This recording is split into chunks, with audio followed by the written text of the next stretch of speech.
estamos de regreso en Conexión Global Prime, ya para el análisis de Raúl Sor. Raúl, ¿cómo estás? Hola Alicia, muy bien. Vamos a comentar lo que está ocurriendo en Bolivia, vamos a analizar lo que está pasando, pero te invito antes a que veamos un informe de Laura Soto respecto de por qué nacen estas manifestaciones y en qué está entonces el gobierno de Bolivia. Pasemos a ver. Quiero avisarles que este presidente junto a sus ministros ha asumido la decisión como parte del esfuerzo y el compromiso con el país de rebajarse el salario 50%.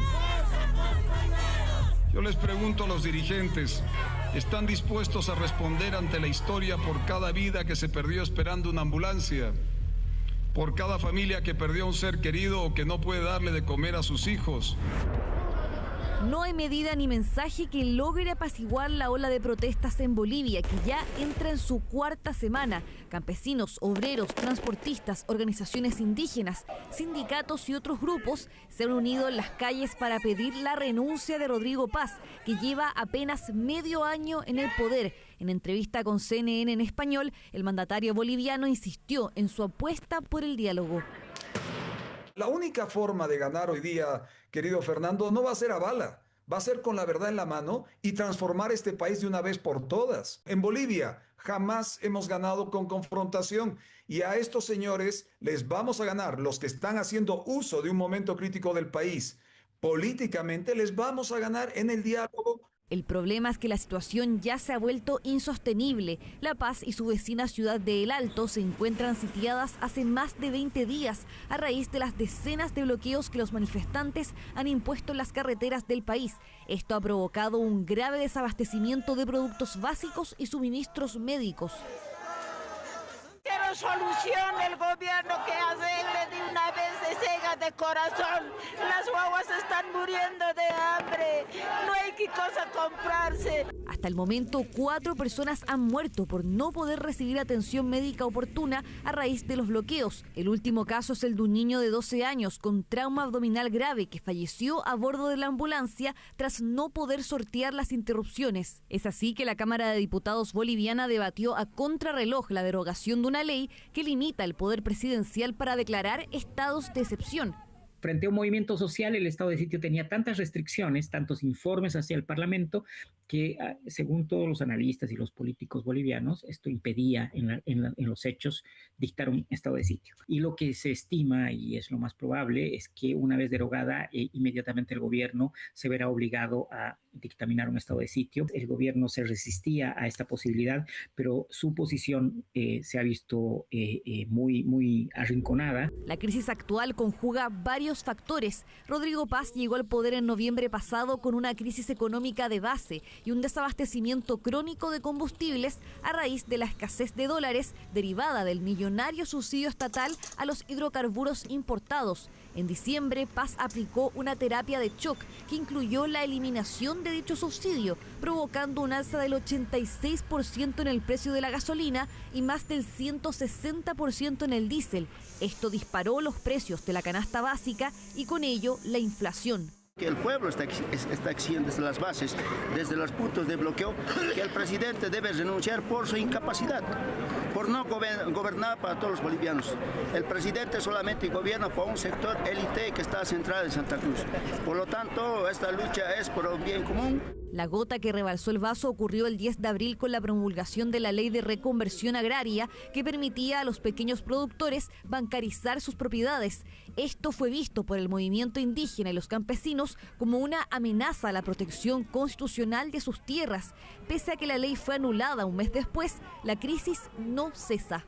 Lo que se hizo es una especie de tormenta perfecta en la cual se juntaron todos estos elementos que son disímiles y que encontraron en el pedido de renuncia un lugar de encuentro, ¿verdad? O sea, ya no solamente era la ley para los indígenas, no solamente era la gasolina en mal estado para los transportistas o los bajos salarios para la Central Obrera Boliviana, sino que se juntaba todo en una consigna que podía unificar el movimiento, que es la renuncia de Paz. El gobierno de Rodrigo Paz ha quemado todos sus cartuchos, desde abrir mesas de diálogo, elevar el sueldo mínimo, una reestructuración en su gabinete, un perdonazo tributario para distintos sectores, hasta la reducción de su sueldo y el de sus ministros. Nada ha logrado calmar la turbulencia en las calles, lo que podría empujar al mandatario a aplicar la máxima medida de fuerza, un estado de sitio.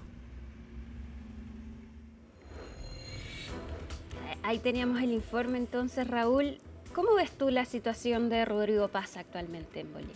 Complicada, naturalmente, y bueno, Bolivia tiene una tradición de tumbar a gobierno a través de movilizaciones populares y claro, Rodrigo Paz conoce bien esta situación, de manera que debe estar muy preocupado y ha estado haciendo una serie de concesiones, pero la magnitud de la crisis y en parte no solo la magnitud, sino que las expectativas que él generó a lo largo de su campaña, uno de los temas que él planteó, por ejemplo, que él no iba a recurrir al Fondo Monetario Internacional.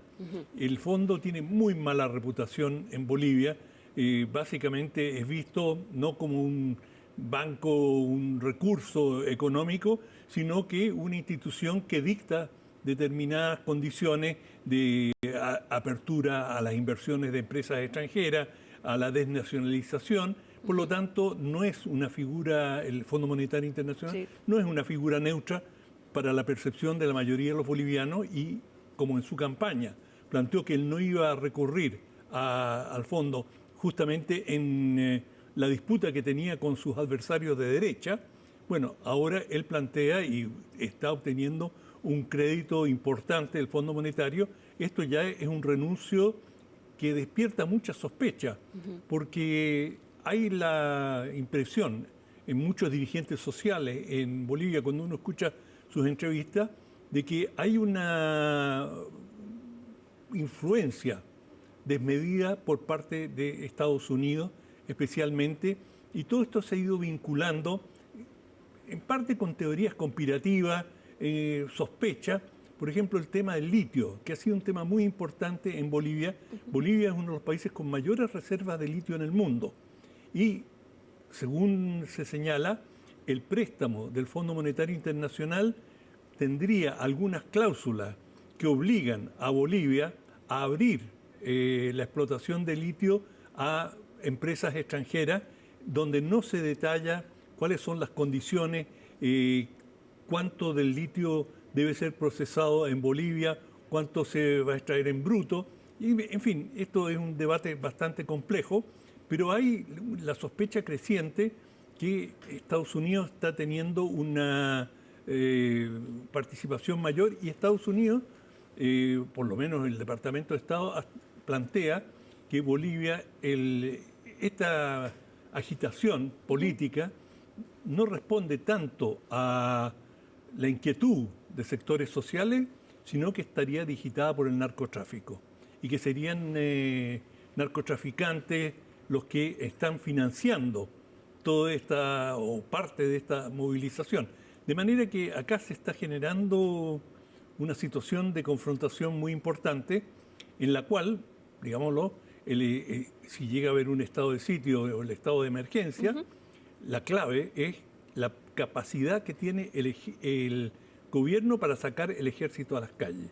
Y hemos visto en muchas situaciones anteriores qué pasa cuando sale el ejército a las calles en Bolivia.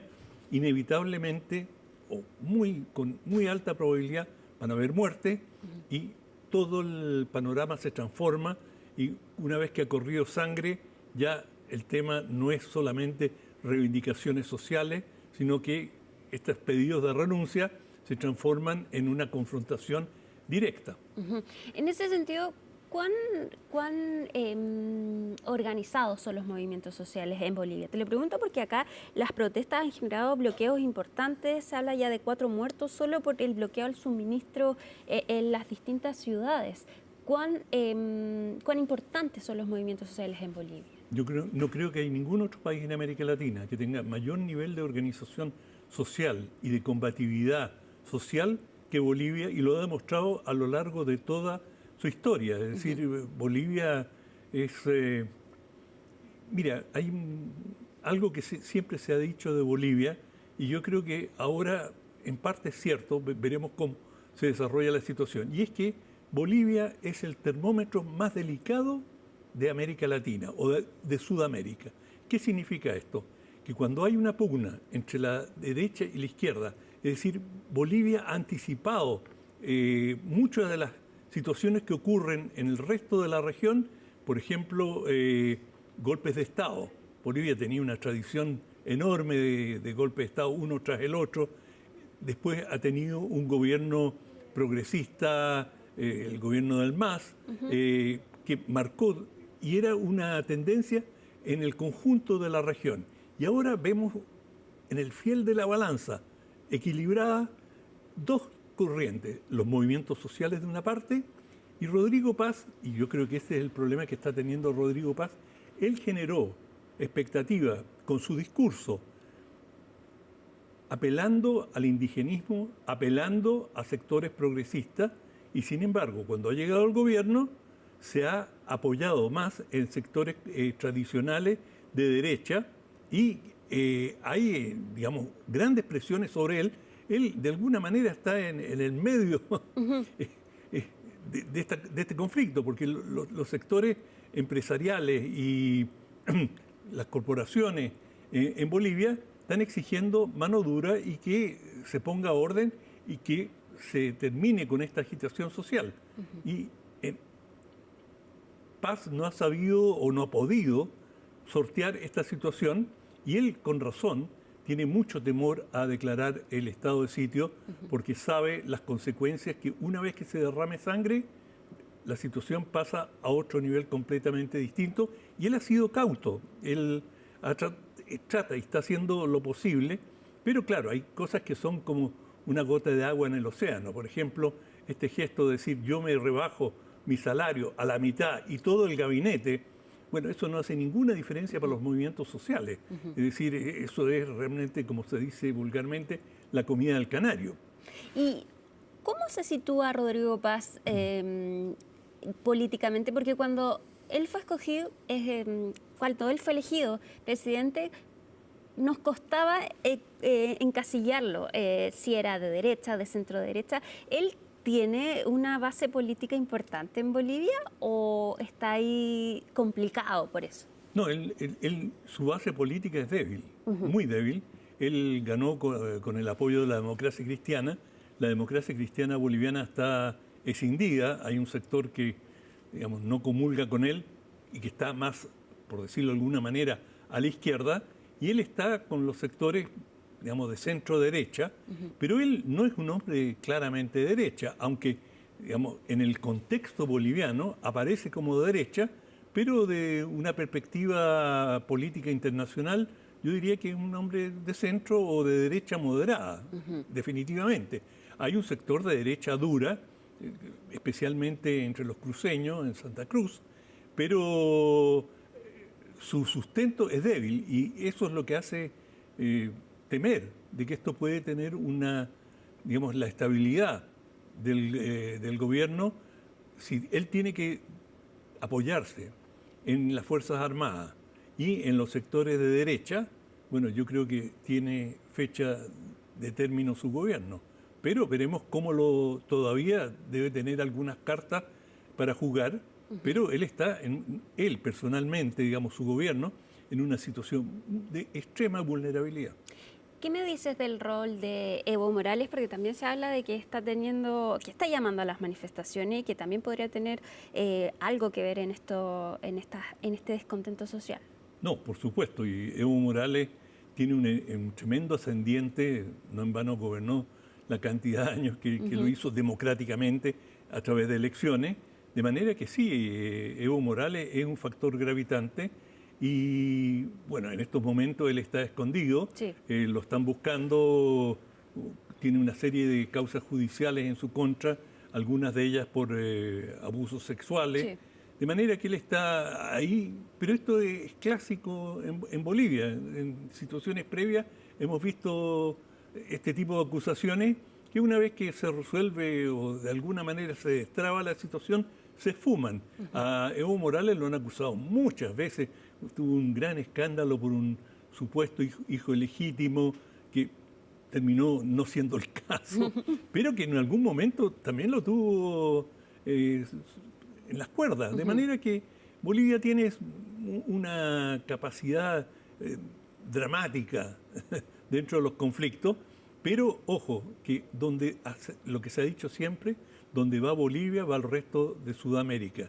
Y hoy día vemos un empate entre, por llamarlo de alguna manera, entre los sectores de derecha, digamos, pro-estadounidense, y los sectores de izquierda que se autocalifican de antiimperialistas, y ese empate, cómo se resuelva, yo creo que va a tener impacto sobre el conjunto de la región. Bueno, hay que ver también el domingo, hay elecciones en Colombia. Muy importante, y allí están, como dicen los mexicanos, la moneda está en el aire, queriendo decir, no está claro quién va a ganar. El candidato de izquierda tiene buenas chances, pero veremos qué es lo que ocurre, porque van a tener, con certeza van a tener segunda vuelta, y como sabemos, cuando hay la suma de los candidatos de derecha, serían más que lo que tendría el candidato de izquierda, pero una segunda vuelta, como se dice siempre, es una nueva elección. Bueno, y se nos viene segunda vuelta en Perú la semana siguiente. Exacto. Temas que vamos a analizar, por supuesto, Raúl. Muchísimas gracias por estar con nosotros en Conexión Global Prime. Como siempre, un placer. Nosotros nos despedimos rápidamente, pero por supuesto siga en las pantallas de CNN Chile. Que estén muy bien. Buenas noches.